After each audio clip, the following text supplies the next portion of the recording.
Hello, Conversation One. I had to remove my disguise. That's actually, now I don't need to explain why my hair is not organized. I do need a haircut. But that is how I look when I'm walking around. If you see somebody in a Blue Jays hat or an Edmonton Oilers hat, it's probably me. There's not too many of them in Daejeon, although Liu Hyunjin now plays for the Blue Jays. I've been a Blue Jays fan since I was a little boy because my grandfather used to listen to the baseball game on the radio. Now, today we're going to talk about vacations. That's partly why I wore my Blue Jays hat, because that's a Toronto team from Canada. And I've been unable to, my normal vacation, because I'm Canadian, is to travel to Canada to see my parents and my brothers and sisters every summer I can. But my trip last summer was canceled. So there's a little bit of sadness in talking about this because probably some of you had trips canceled last year and would really like to travel. The upside is that a little bit less traveling helps you to appreciate your own country. I know a lot of people have traveled more in Korea than usual. Certainly it's better for air pollution with less airplanes crisscrossing the globe. Now, a few people have emailed me. I think it's been sorted out. You don't have to record your answer, okay? One student asked me if that was what they were supposed to do. And no, you don't have to do that, but you can. I recommend you to record your answer. I'm just looking for a paragraph so I can tell that your answer is organized and that you're on topic.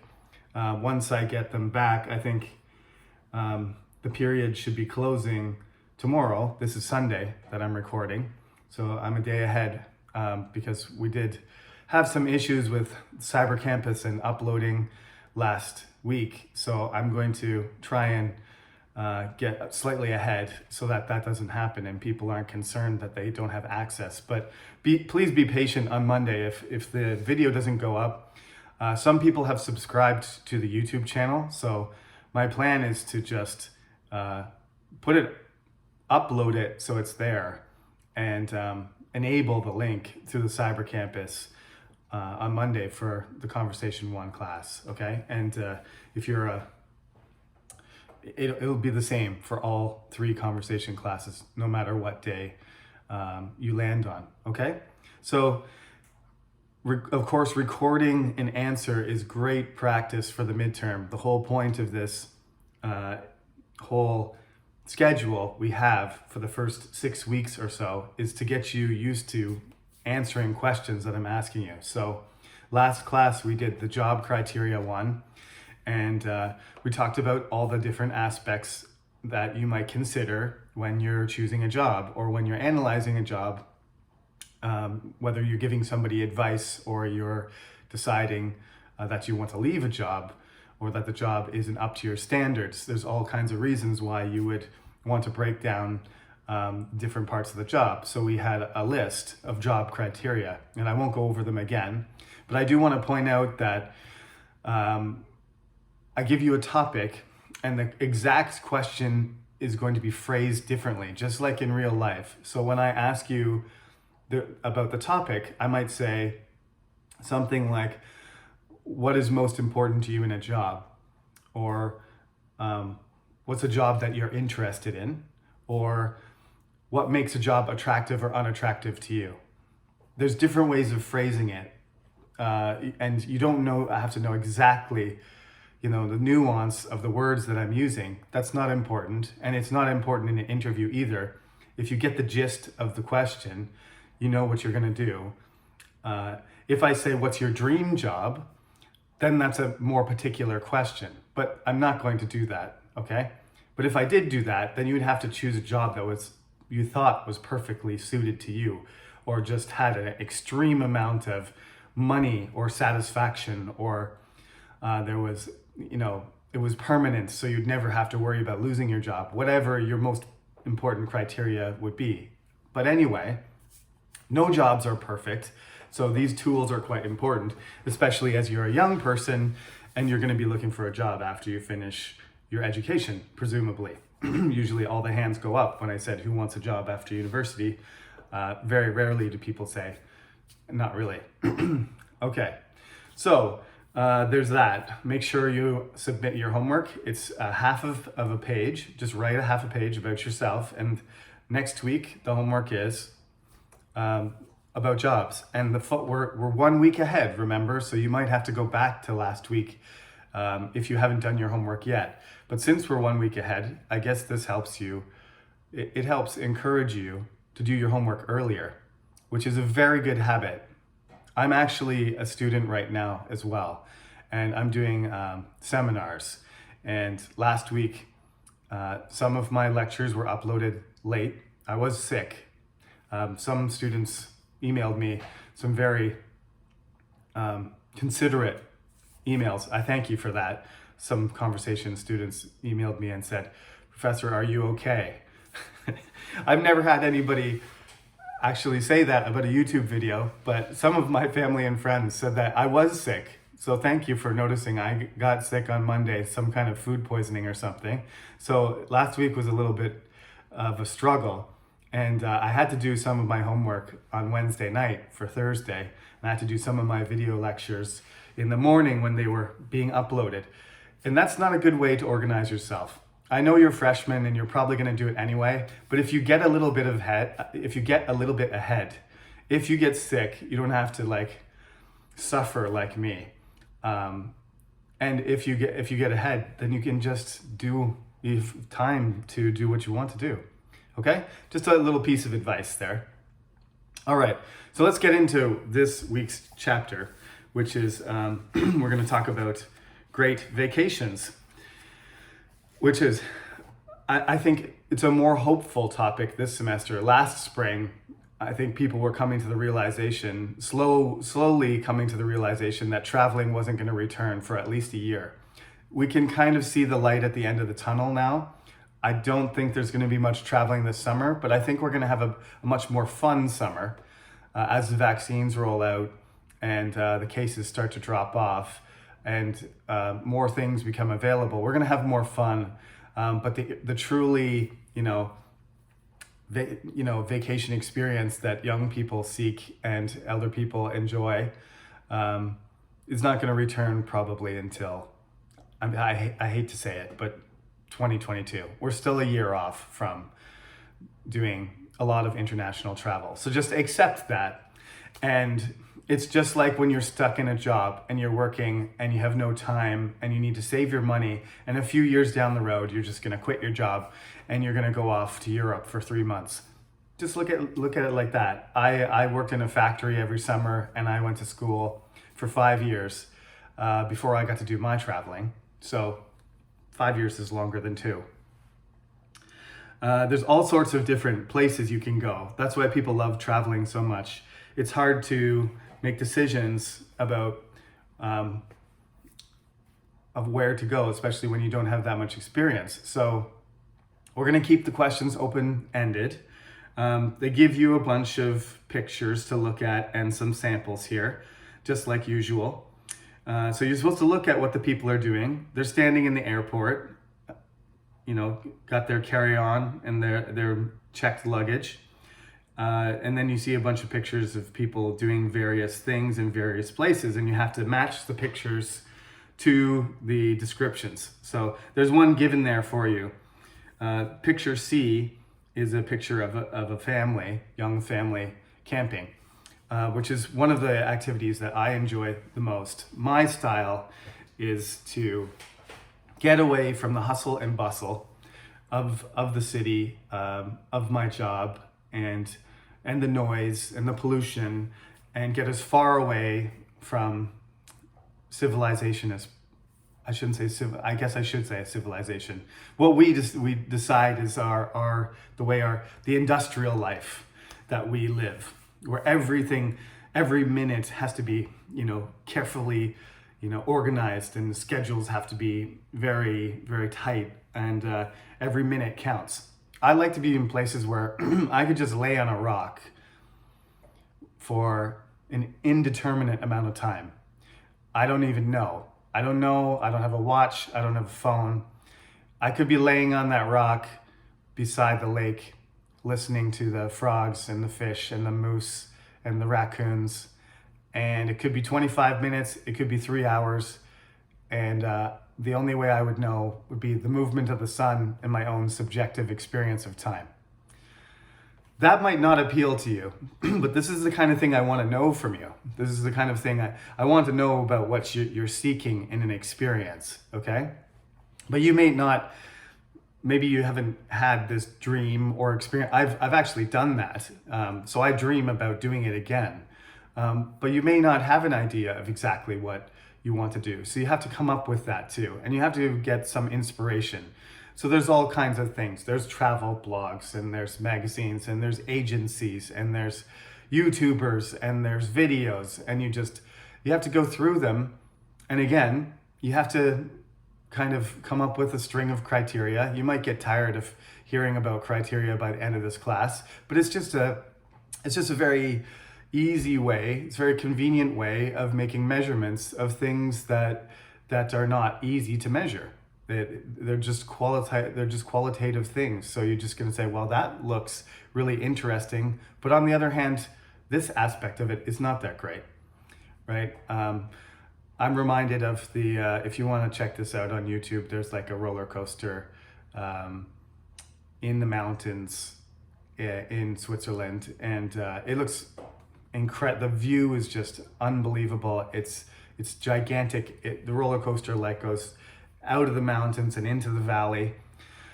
That might be the coolest roller coaster I've ever seen in my life. But if I really wanted to experience roller coasters in an economical situation, I wouldn't take an airplane to Switzerland just to go to a Swiss Alpine roller coaster, because that would be out of proportion to what my budget is. I can't fly around the world going to unique locations just for roller coasters. So I would have to dig around and find what else was available in Switzerland, if there was some other activities that I could do, if I could bring my family and stuff like that.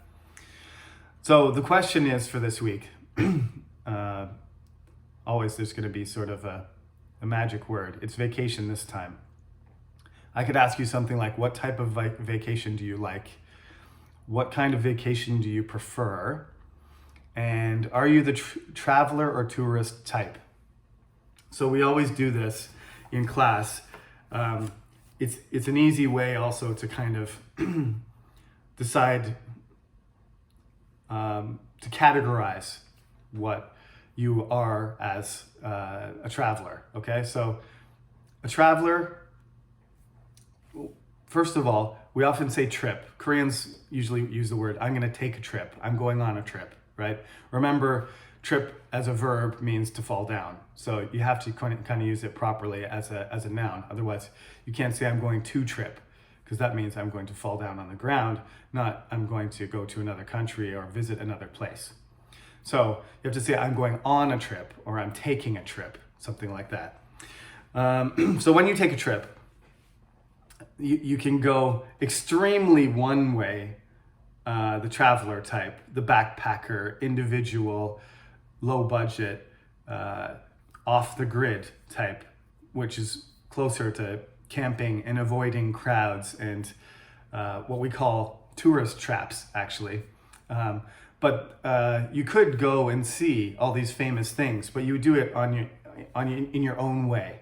It's sort of a traveler is a sort of individual, unplanned expedition, and but it requires a lot more management and risk, I guess. It's definitely not as safe as going in a group.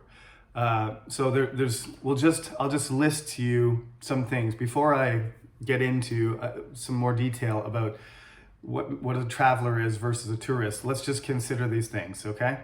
So location, cost, accommodation, food, local culture, sightseeing, architecture, history, nature, safety, company, guidance, scheduling, transportation, activities, and entertainment. Okay? Like I said, I'm gonna post a list of all these things before you have your interview so that you can review them. But I like you to just go into your homework and then come up with your own ideas first. And then you can, after you've given me what you've considered and what you think, then you can adjust it afterwards. But let me explain to it. If you listen to the video carefully, you won't actually need to have the list because you'll know what I'm talking about. So the first thing, of course, you have a budget. You have a budget when you go on vacation. So that's usually, you have a limited amount of money. So you have to consider that. Now for this exercise, let's just say, without going too crazy, that you have a fairly large budget, okay? So you can go to a 5-star resort if you want, all right? That's your choice. We'll assume that when you go on this vacation, you're gonna get some money somehow. Your family's gonna support you, you have a rich friend, or you get a really good job, or I don't know, you get some source of funding for your experience. So if you want to go for something super luxurious, you're allowed to talk about that. It doesn't have to be super realistic. Like, you know, if you go to a really expensive resort in the Maldives, it's gonna cost you $10,000 or more just to go there for a week. So you have to mention it at least, that it's very expensive. But for most of us, that's something that you wouldn't do until you've worked for a long time or unless you're wealthy. And if you are, then you're welcome to be realistic and say, I've already been to a 5-star resort, professor, so I like it and I want to go again. And I have the money to do that. That's also possible. So the location, that's the first thing to narrow down. Where on earth are you going to go? I have a few places that are sort of dream destinations for me. For me, I like to go to places that are remote. I'm not sure the rest of my family is too keen, so I might have to wait until I'm older and just go there by myself. But there are remote islands all over the world that are not tropical, but they're in northern waters or southern waters, and they're quite cold and remote. But during the summer, they're pretty spectacular. So the very northern parts of Scotland, I've always wanted to go to the Hebrides or Orkney and see the very northern islands that the Vikings used to occupy, which are part of Scotland, but they have a kind of mixed Scottish Viking heritage. I'd like to see those islands, and that's not necessarily something that's of family vacation. Probably a retired couple or somebody who's particularly interested in Scottish or British culture would want to do that, which, as you know, is me. So, location. Is it remote? Is it an island? Is it a huge country? Is it tropical climate? All those kind of weather, environment. How far is it to get there? Those and the costs that are related to that. Those are usually the things you consider first. So if you're a backpacker, you're probably going to go. If you're a traveler, you're probably not going to go first class in a top airline. You're probably going to go on a budget airline in very tight space with a very limited amount of luggage. That's how it starts, right? That's how you save money from the beginning. And the traveler isn't loaded with money. They're not going to expensive places when they arrive. So accommodation is next. You need somewhere to stay. I once went to California without booking a hotel. It wasn't a good idea. Certain places have hostels. Certain places have guest houses. Certain places have motels where you can stay. There's all kinds of different accommodation, but I recommend booking ahead. I literally flew to California without planning my first night of accommodation, and it was a pretty stressful first night because I didn't find a place to stay until almost midnight on my first night there. So I don't recommend flying places and not having already connected to some Airbnb and, you know, couch surfing and all these other things, guest houses. The internet provides you. I did that in 2005 or something, which was something that people used to do before. But again, that's not a very safe way to travel. So you should probably consider booking in advance. The food, the food is good everywhere if you know where to look, but you might want particular types of food, so you can mention that. And then you start getting into like, what experiences do you want when you're there? If you want to see all the famous things and you want to sit down on a bus and have somebody speak to you in your own language, then you're gonna book a tour, right? You're gonna go on a package and you're definitely a tourist, right? That's the basic definition right there, is that if you're in a big group and you have a guide is translating everything to you and delivering it in your own language, and you're following a schedule that's already been set for you, and all your meals are already planned and the hotels are booked and everything, that package tour is, you are a tourist. You've been organized and delivered to that area in order to give them an economic benefit, essentially. You can see the tours at Jeju all the time. Everybody's on a bus. Not everybody's on a bus. All the people who are tourists are on these huge buses. Usually they're from other countries, and there's a guide that is speaking Chinese or Vietnamese or another language, which generates a lot of money for Jeju. So they want them to come there. The businesses thrive on that tourism. It's the same thing for Thailand or Canada or United Kingdom. They love to have, they don't want too many people sometimes to come there because it comes overcrowded and they leave garbage behind and stuff. But tourism has its place economically. So they like to have big groups of people. Travelers are definitely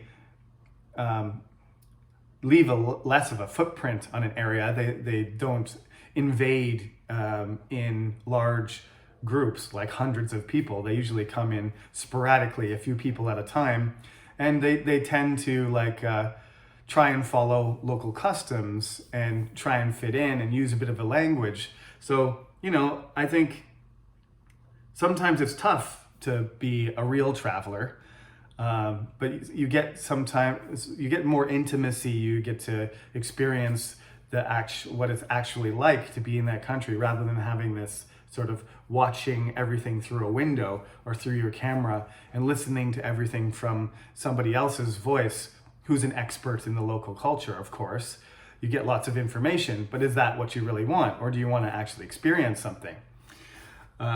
So you have to decide. The upside of the package tour is, you do get a lot for what you pay. They're not usually expensive, the package tours, and they are very safe. They take care of you. They guide you through everything, so you don't have to worry. The schedule is usually, I feel like they usually put a little bit too much on the schedule, so you're always in a hurry, and there's no flexibility. They don't give you free time, partially because after every meal or after every museum or something, you have to go to a gift shop and you have to look at things that they want you to buy, because that's part of the discount that you get. You can avoid all of that if you go individually, but you do have to know how to plan, and you do have to have some survival skills. Transportation is something you have to deal with. You got to get on a bicycle or get in a taxi or walk everywhere or rent a. My brother is a pretty avid traveler, and he rented a small motorcycle, a scooter, and went from northern Vietnam all the way to southern Vietnam. Went hundreds of kilometers on this thing. I wouldn't do that. I wouldn't do it now. Maybe when I was 20, I could have been persuaded, but I wouldn't have thought of doing it. But he just decided to go to Southeast Asia for 3 months, and he just backpacked everywhere. He walked around in the mountains. He lived at a monk's house in Thailand for a week, and he rode his motorcycle from North Vietnam to South Vietnam for a week, and he went to Cambodia. He lived in Myanmar before all of this trouble was going on. So, my brother has endless, stories about meeting people, all kinds of interesting people. And you wouldn't get that if you're in a package tour. You wouldn't get that. You would probably make a lot of new friends who are also Korean. I did a package tour to China. I didn't make any Chinese friends when I was there. I made a bunch of friends who were from United Kingdom and from America and from Canada and from other Western places, because our bus was full of foreigners who lived in Korea who wanted to go to China. So we did a package tour and we went there and we had a Chinese guide who spoke English. And so the only friend I made was the guide. The only Chinese friend I made was the guide. That's not ideal. So I did one night, they went to see a martial arts show, and I have no idea if the martial arts show was amazing or not. Most of the other people came back and said it was cool. But I begged, because I had made friends with the guide, I begged him to let me go into the city instead. And he reluctantly allowed me to go. And 3 other foreign tourists came with me because they wanted to explore a little bit too. But it was Chinese New Year, so there wasn't very many things open. And Chinese New Year, everything closes down. So we found this lake in Beijing that was ringed by restaurants and bars, but only like 1 in 10 was open. The one thing that was interesting though is everybody was shooting fireworks all over the place, down the street, out car windows, out apartments, right by your head. That was cool. Never experienced anything like that. But most people were out of town or with their families. But we found a bar that was open and we sat down, and there were some local Chinese people doing performances, just acoustic guitar and soft drums and stuff, and they were playing performances. It was like a kind of a open mic cafe. And that was one of the most memorable things about Beijing. Of course, I stood on the Great Wall and went to the Forbidden Palace, and I went to the Summer Palace and walked around the man-made lake, and I saw the water cube and the Olympic buildings. But as far as feeling like I was actually seeing, something really Chinese, like essentially Chinese, that was walking around that, cold lake during Chinese New Year, during Solal, was one of the most authentic experiences I've had in China. I guess I've only been there once, so it is the most authentic. So that's what I want you to talk about. As I did just now, think about the aspects, and you can focus on a few of them. You don't have to talk about all of them. Just emphasize, just like with the job, emphasize the aspects of the job that you think are important. The aspects of the vacation that you think are important. And if I ask you, are you the traveler or tourist type?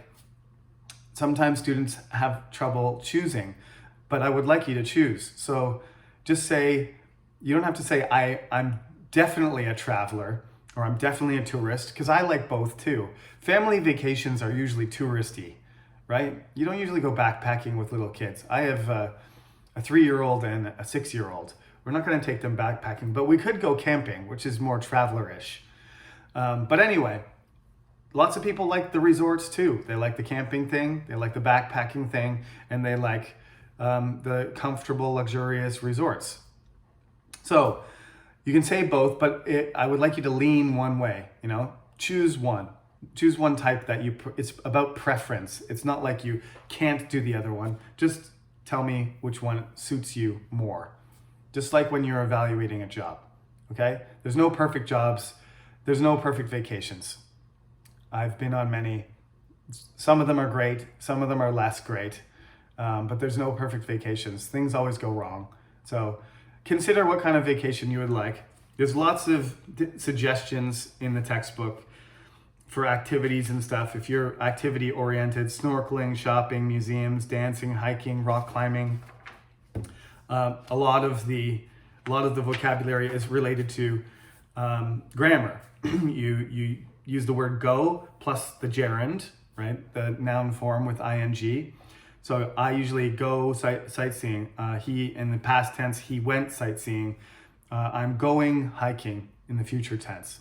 I don't do much grammar in this class. I'm more concerned about organization and flow of language and fluency. But the main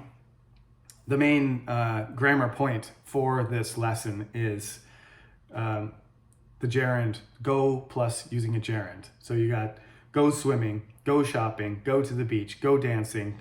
You're going to use the word go over and over again. So, keep that pattern in mind when you're getting ready to do your interview and when you're writing your homework, okay?